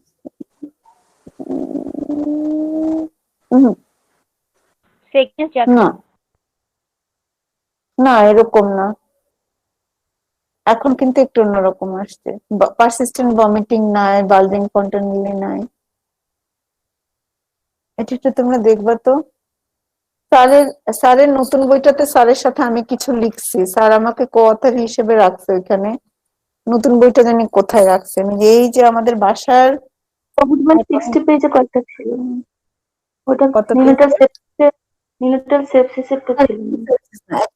এই যে ফ্লোচার্ট গুলো কোথায়, আইএনসি এর ফ্লোচার্ট গুলো কোথায় বলো তো? অনেকগুলো ফ্লোচার্ট আছে না? 25 নাম্বার পেজে বইয়ের 55 ম্যাম, 25 সবুজ 25 নাম্বার পেজে। না এরকম না, 8টা খুব সম্ভবত 8টা সাইন আছে। একটা হচ্ছে যে যখন নাড়াচাড়া করা হয় তখন এডিকুয়েটলি নড়ে না, তারপর হচ্ছে ফিভার আর হাইপোথার্মিয়া, তারপর রেসপিরেটরি সাইন গুলো তো আছেই। 8টা অথবা 9টা। ম্যাম আইএমসিআই 60টা, আইএমসিআই বইতে হচ্ছে 60টা ডেঞ্জার সাইন লেখা আছে। কি কি বলো ম্যাম এখানে বলো তো? চেস্ট পেল অর কনভালশন, ব্রিদিং, কনভালশন আছে, और হ্যাঁ সিভিয়ার চেস্ট ইনড্রয়িং, আর হচ্ছে গ্রিটিং আর ফিভারের ভিতরে ফিভার অথবা হচ্ছে ম্যাম হাইপোথার্মিয়া, আর হচ্ছে movement only stimulated or no movement at all. হ্যাঁ, এখানে হচ্ছে তাহলে 1 2 3 4 5 6 1 2 3 4 7টা। হ্যাঁ, আর চেক ফর ওই যে umbilical infection, skin pustule, jaundice, এই কথাটাও কিন্তু বলতে হবে। তাহলে এই 7টা, খুব সম্ভবত আরেকটা অ্যাড হয়েছে, একটু দেখো তো তোমরা নতুন বইগুলোতে, নতুন বইটাতে একটু দেখে নিবা। নট ফিডিং, আমার কাছে ল্যাপটপে আইএমসি এর ক্লাস রেডি করা আছে, কিন্তু এখন তো দেখাটা আমি থাক ওখানে যেতে চাই না, গেলে আমি গুগল মিট থেকে সরে যাবো। Well, convulsion, fast breathing more than 60 or more, severe chest indrawing, grunting, fever or hypothermia, only when stimulated or no movement at all. আর তিনটার কথা বলা হয়, এটা মাথায় রাখতে হবে, সেটা হচ্ছে আম্বিলিক্যাল ইনফেকশন। আম্বিলিক্যাল ইনফেকশন যদি অ্যাবডোমিনাল ওয়ালে স্প্রেড করে যায়, আম্বিলিক্যাল ইনফেকশন যে লাল হয়ে যায় আম্বিলিকাসটা, এই ইরেদেমাটা যদি অ্যাবডোমিনাল ওয়ালে স্প্রেড করে যায়, আর আম্বিলিক্যাল ইনফেকশন বলবো। যদি জন্ডিস ইন পাম এন্ড সোলে দেখা যায়, পাম এবং সোল হলুদ, জন্ডিস বলবো। আর যদি স্কিন পাস্টিউল, স্কিনে যদি 5 পয়েন্ট মোর দেন 10 থাকে পুরো শরীরে, শরীরটা তো ছোট, মোর দেন 10 যদি থাকে, তখন আমরা তাকে সিভিয়ার স্কিন ইনফেকশন বলবো। এইগুলো হচ্ছে এই 7টার সাথে এই 3টা জিনিস মনে রাখবা। আম্বিলিকাল সেপসিসকে লোকাল আম্বিলিক্যাল ইনফেকশন বলবো। আম্বিলিকাল ইনফেকশনটা যখন অ্যাবডোমিনাল ওয়ালে ছড়ায় পড়ে, তখন তাকে আমরা সিরিয়াস বা সিভিয়ার আম্বিলিক্যাল ইনফেকশন বলবো। হাতে পায়ে চলে আসবে, তার মানে 20 অর মোর, তখন আমরা তাকে সিভিয়ার আম্বিলিক্যাল ইনফেকশন বলবো। পাস থাকে, কারণ ওই যে পরিষ্কার কাপড় চোপড় দিয়ে র্যাপ করা হয় না। স্কিন ইনফেকশন, স্কিনের 5 পয়েন্ট যদি মোর দেন 10 থাকে, তখন আমরা তাকে সিরিয়াস বা সিভিয়ার স্কিন ইনফেকশন বলবো। এই যে এই ক্লিনিক্যাল ফিচার গুলো যেগুলো বলা হয়েছে, এগুলা কিন্তু, বা ডেঞ্জার সাইন যে 7টার কথা বলা হলো, these are the clinical features of sepsis also. আচ্ছা, আমরা আবার সেপসিসে ফেরত আসি। সেপসিস, সেপসিসের আমরা জানলাম ডেফিনিশন কি, আমরা 2 ধরনের ক্লাসিফিকেশন জানলাম, একটা হচ্ছে মেজর মাইনর, আরেকটা হচ্ছে আর্লি অনসেট সেপসিস আর লেট অনসেট সেপসিস। এখন প্রবলেম আকারে প্রশ্ন আসবে। প্রশ্নে যদি তোমাকে জিজ্ঞেস করা হয়, একটা 12 দিনের বাচ্চা কেম টু ইউ, একটা 12 দিনের বাচ্চা was delivered at home, formula fed, came to you with lethargy, reluctant to feed and fever. What is your diagnosis? তো তুমি তো লিখবা নিওনেটাল সেপসিস, তাই না? কিন্তু তোমাকে লিখতে হবে লেট অনসেট নিওনেটাল সেপসিস। ঠিক আছে, এই টাইমটা হিসাব করে আর্লি অনসেট না লেট অনসেট লিখলে নাম্বার বেশি পাবা। আচ্ছা, তো আমরা তাহলে ক্লাসিফিকেশন জানলাম। এবার রিস্ক ফ্যাক্টর গুলো কি কি হতে পারে। রিস্ক ফ্যাক্টর গুলো according to the type of sepsis.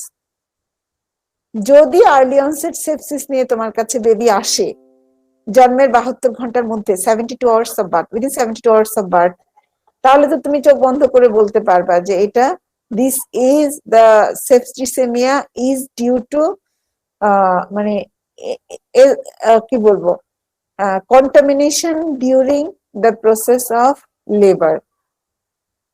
মার যখন ডেলিভারি যখন করা হয়েছে, বেবি যখন ডেলিভারি হয়েছে, তখন বেবিটা গট কন্টামিনেটেড উইথ অর্গানিজম। সাধারণত ম্যাটার্নাল বার্থ প্যাসেজে অর্গানিজম গুলো থাকলে হয়। এবং যদি ওই যে বলছিলাম তোমাদেরকে যে মায়ের যদি সেপ্টিসেমিয়া থেকে থাকে, মা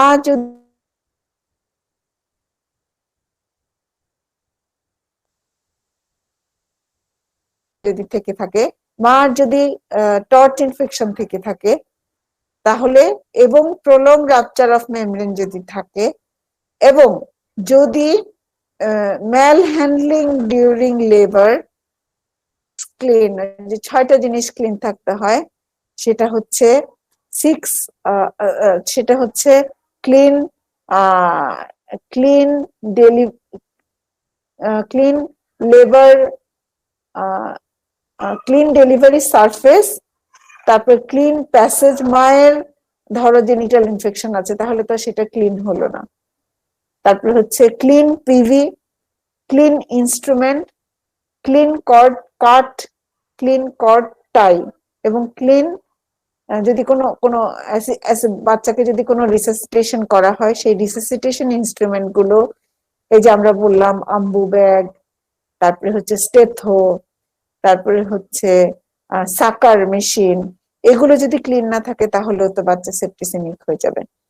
তাহলে আর্লি অনসেট সেপসিস এর কারণ হচ্ছে মিসম্যানেজমেন্ট ডিউরিং লেবার, আনহেলদি বা আনক্লিন ম্যানেজমেন্ট ডিউরিং লেবার। আর লেট অনসেট সেপসিস এর কারণ হচ্ছে unhygienic condition, mostly unhygienic condition যদি থাকে, আর ইমপ্রপার আম্বিলিক্যাল কেয়ার। ধরো নাভিতে এই যে আজে বাজে জিনিস, মধু, ঘি, সিঁদুর, নীল, হলুদ, লাল, সবুজ, এসব যদি লাগানো হয় তাহলে তো নাভিতে ইনফেকশন হবে। আরেকটা হচ্ছে কি বলবো, ফর্মুলা ফিডিং। ফিডিং যখন ব্রেস্ট ফিডিং বাদে অন্য যে কোনো কিছু দিলেই কিন্তু বাচ্চা লেট অনসেট সেপসিস হবে। আচ্ছা, তাহলে আমরা রিস্ক ফ্যাক্টর গুলো একটু জেনে ফেললাম, বই দেখে আরেকটু মুখস্থ করে ফেলবে সুন্দর করে। Risk factors of neonatal sepsis আমরা পড়ে ফেললাম। এবার কথা হচ্ছে কি কি অর্গানিজম সেপসিস করতে পারে। এগুলো বহুবার বলা হয়েছে, বহুবার বলতে বলতে বলতে বলতে জান শেষ। মায়ের বার্থ প্যাসেজে যে অর্গানিজম থাকে সেটা commonest organism for neonatal sepsis. আমাদের এখানে আমরা এনামে যত কয়টা কালচার পজিটিভ পাই, তার মধ্যে ধরো 10টা কালচার যদি করি হয়, 9টা কালচারেই আমরা ইকোলাই পাই, আর একটাতে অন্য কিছু।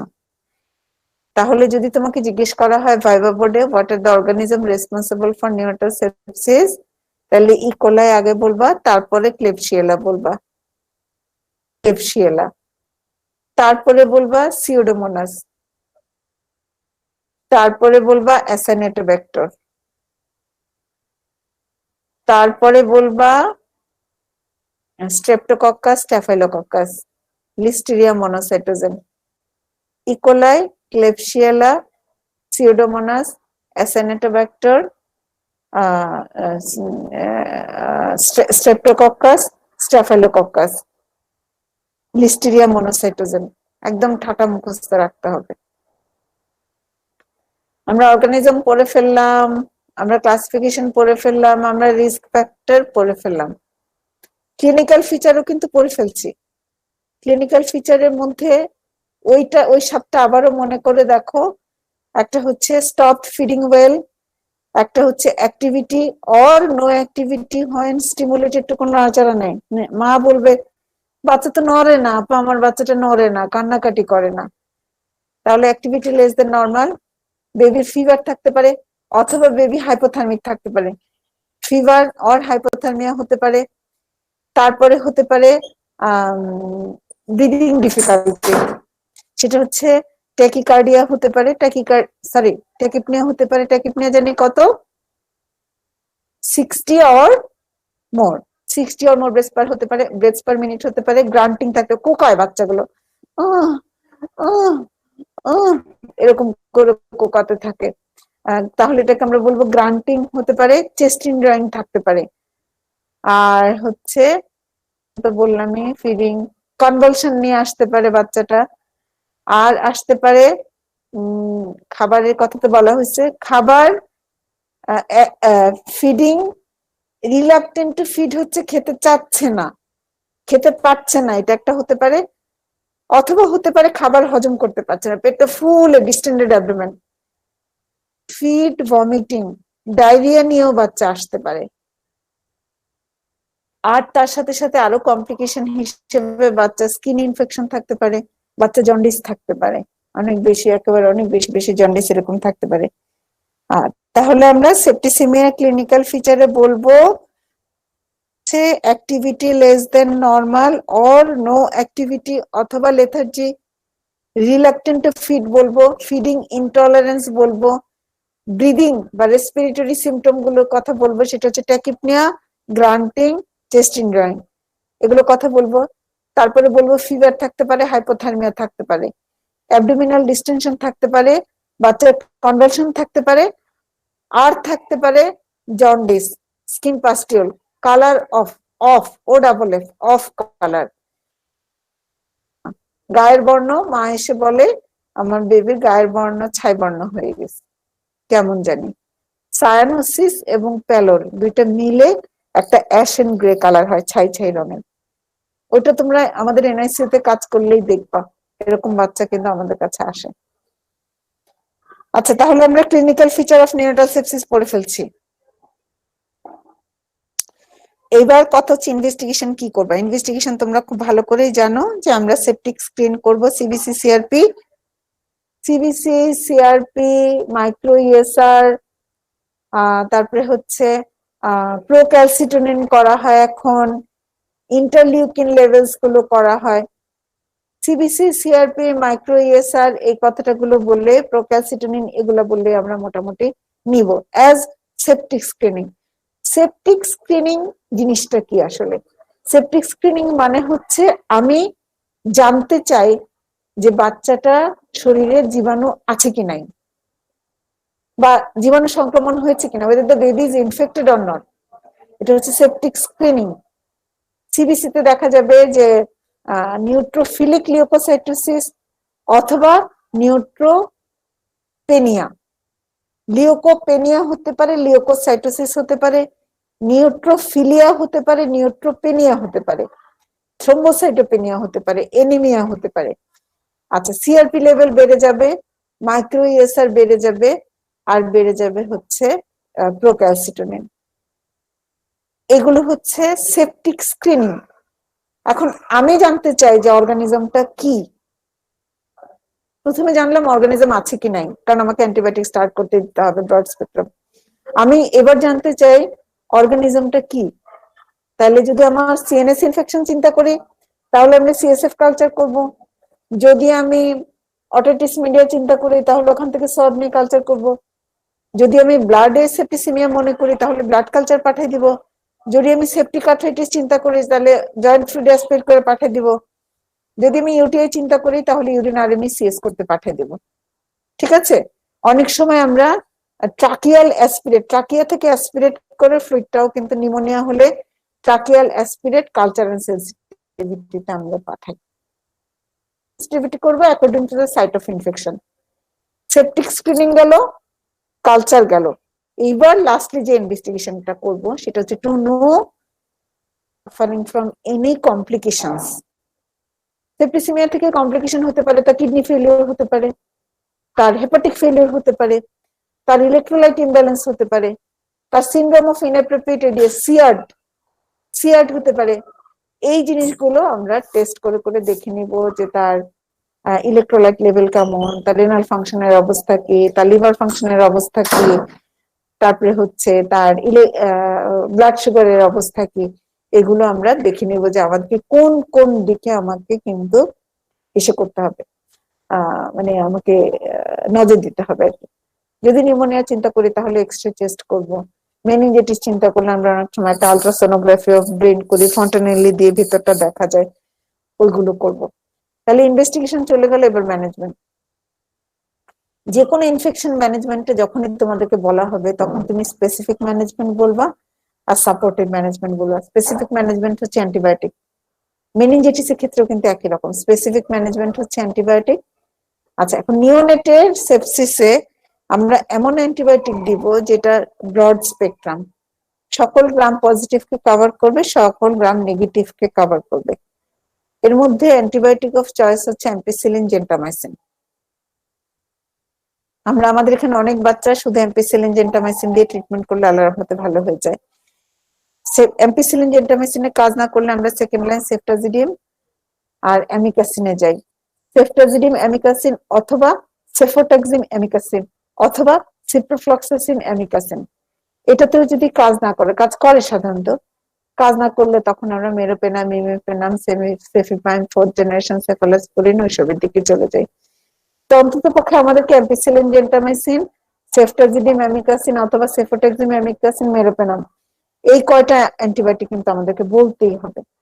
অ্যাম্পিসিলিন, জেন্টামাইসিন, সেফটাজিডিম, অ্যামিকাসিন অথবা সেফোটেক্সিম, অ্যামিকাসিন অথবা মেরোপেনাম, 4th জেনারেশন সেফালোস্পোরিন, সেফিপাইম, ইন্টাজেপ্যাকটাম, একে বলতেই হবে, না বললে হবে না। তাহলে আমি স্পেসিফিক ম্যানেজমেন্ট দিলাম। সাপোর্টিভ ম্যানেজমেন্ট কি? ওই যে একটু আগে প্যারেন্টাল অ্যাসফিক্সিয়াতে যে কথাগুলো বলছি ওইটাই, যে বাচ্চাকে আমাদের হিট সোর্সের নিচে রাখতে হবে, টেম্পারেচার মেনটেন করতে হবে, যার ক্ষেত্রে যেটা সম্ভব, যেভাবে সম্ভব তাকে।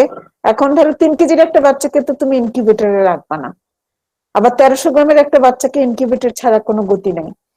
তাহলে যেই বাচ্চাকে 3 কেজির একটা বাচ্চাকে তুমি ভালো করে পেঁচায় রাখলেই কিন্তু ও টেম্পারেচার মেনটেন করবে। আবার 1300 গ্রামের একটা বাচ্চাকে 1 বস্তা কম্বল দিয়ে চাপালেও টেম্পারেচার মেনটেন করবে না, দিতে হবে তাকে, তার গায়ে সারাক্ষণ হিট দিতে হবে বাই ইনকিউবেটর। তাহলে আমরা টেম্পারেচার মেনটেনেন্স হবে করব সেপসিসের সাপোর্টিভ ম্যানেজমেন্ট হিসেবে, আর আমরা তার অক্সিজেনেশনের অ্যাপ্রোপ্রিয়েট অক্সিজেনেশন করব। সেখানে আবার ওই যে ওই কথাগুলো বলছি প্যারেন্টাল অ্যাসফিক্সিয়া, তো এটা মাথায় রাখবা যে আমরা অক্সিজেন সাপ্লিমেন্টেশন দিব through nasal cannula or head box or CPAP or mechanical ventilation, যে বাচ্চার ক্ষেত্রে যেভাবে অক্সিজেন দিতে হয়। তারপরে হচ্ছে তোমার বেবিকে নিউট্রিশনের ব্যবস্থা করতে হবে। অ্যান্টিবায়োটিক তো দিয়ে দিচ্ছ, এখানে তোমার টেম্পারেচার মেনটেনেন্স, অক্সিজেনেশন এবং নিউট্রিশনের ব্যবস্থা করতে হবে। অবস্থা বুঝে ব্যবস্থা। যে বাচ্চা পেট এরকম ফুলে সেপটিক নেক্রোটাইজিং এন্টেরোকলাইটিস এর মতো হয়ে আছে, তাকে তুমি আবার যে বাচ্চাটা ঠিক আছে, জ্বর আছে, একটু শ্বাসকষ্ট আছে, কিন্তু মনে হচ্ছে এনজি টিউব দিয়ে খাবার দিলে সে হজম করতে পারবে, তাকে তুমি এনজি টিউব দিবা। নিউট্রিশনের ব্যবস্থা করবা এবং ম্যানেজমেন্ট অফ কমপ্লিকেশন। খিচুনি নিয়ে আসলে ফেনোবারবিটন, ফেনিটোয়েন দিবা। তারপরে হচ্ছে জন্ডিস থাকলে ফটোথেরাপি দিবা। তারপরে হচ্ছে আম্বিলিকাল সেপসিস থাকলে সেটা ড্রেসিং করবা। তারপরে হচ্ছে ধরো মেনিনজাইটিস হলে তো তুমি তাকে অ্যান্টিবায়োটিক দিবা, নিউট্রিশনের ব্যবস্থা করবা, অ্যান্টিকনভালসেন্ট দিবা, ওকে তো স্টেরয়েড দিতে হবে, ডেক্সামিথাসোন দিতে হবে according to the complication arise. যে কমপ্লিকেশন যখন হাইপোগ্লাইসেমিয়া ডেভেলপ করলো, তাড়াতাড়ি গ্লুকোজ দিবা। গেল যে হয়ে বসে আছে, তাহলে সোডিয়াম কমানোর ব্যবস্থা করবা। তাহলে management of the complication. In general যদি কালচার পজিটিভ আসে, ধরো তুমি একটা বাচ্চাকে সেপসিস সাসপেক্ট করছো, হ্যাঁ এই বাচ্চাটা সেপটিক মনে হচ্ছে, কিন্তু ব্লাডের সাপোর্টিভ এভিডেন্স বা সেপটিক স্ক্রিনিংয়েও সেপসিস আসছে, কিন্তু কালচারে কোনো পজিটিভ আসে নাই, তখন তুমি তাকে 7 দিন অ্যান্টিবায়োটিক দিতে হবে। আর কালচার যদি পজিটিভ চলে আসে, ম্যাক্সিমাম বইয়ে বলে 14 দিন দিতে হবে। কালচার পজিটিভ আসলে, ব্লাড কালচার পজিটিভ আসলে, যে কোনো কালচার পজিটিভ আসলে 14 দিন ইনজেক্টেবল অ্যান্টিবায়োটিক দিতে হবে। আর যদি মেনিনজাইটিস হয়ে থাকে তাহলে 21 দিন, 3 উইকস দিতে হবে। আর যদি সেপটিক আর্থ্রাইটিস হয় তাহলে 6 উইকস দিতে হবে। তাহলে সেপটিক স্ক্রিন পজিটিভ কিন্তু কালচার নেগেটিভ, তখন 7 ডেজ, কালচার পজিটিভ হলে 14 ডেজ, মেনিনজাইটিস হলে 21 ডেজ, আর হচ্ছে যদি সেপটিক আর্থ্রাইটিস হয় তাহলে 42 ডেজ।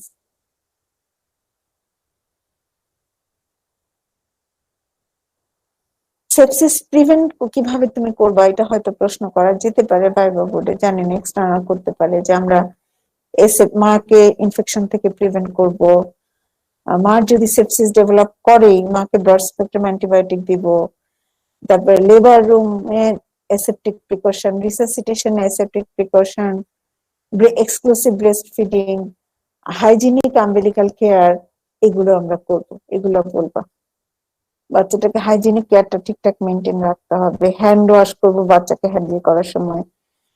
আবার যদি বাচ্চা আইসিইউতে থাকে তাহলে আরো বেশি। ধরো বাসায় একটা বাচ্চার সেপ্টিসেমিয়া হলে এগুলো হলো অ্যান্টিবায়োটিক না পাওয়া নরম টরম টাইপের জীবাণু হবে।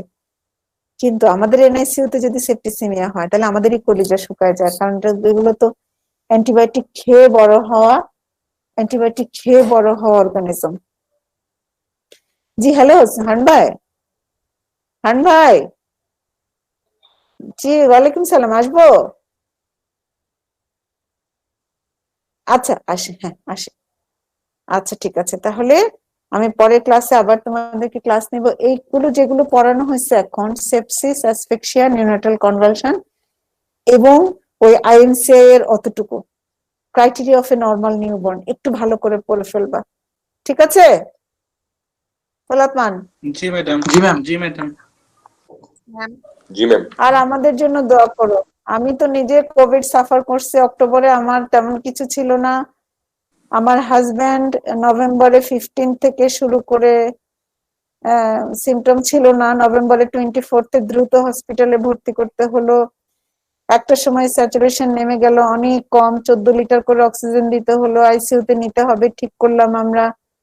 কোথাও কোনো আইসিইউ নাই, কি যে ভয়াবহ অবস্থা। তারপরে টসিলিজুমাব দেওয়ার পরে আল্লাহর রহমতে ও একটু রেসপন্স করলো, আল্লাহর রহমতে আস্তে আস্তে টসিলিজুমাব দেওয়ার পর থেকে 28-29 তারিখ থেকে গ্রাজুয়ালি ভালো হলো। এখন বাসায় আসছি, রাতে একটু অক্সিজেনটা কমে যায়, তখন রাতে অক্সিজেন দিই আর কি। শুধু এটা না, আমার হাজবেন্ডকে নিয়ে তো এরকম নাস্তানাবুদ অবস্থা, এদিকে আমার আব্বা আম্মা দুজনাই অনেক বয়স্ক, দুজনারই শরীর খুবই খারাপ। তো আমার জন্য দোয়া করো সবাই, তোমাদের জন্য দোয়া থাকলো। আর প্লিজ পড়বা। জি ম্যাডাম। শেষ করে জি দাও। ম্যাম। Yes ma'am. জি ম্যাডাম। আসসালামু আলাইকুম ম্যাডাম। ওয়ালাইকুম সালাম ওয়া রাহমাতুল্লাহি ওয়া বারাকাতুহু।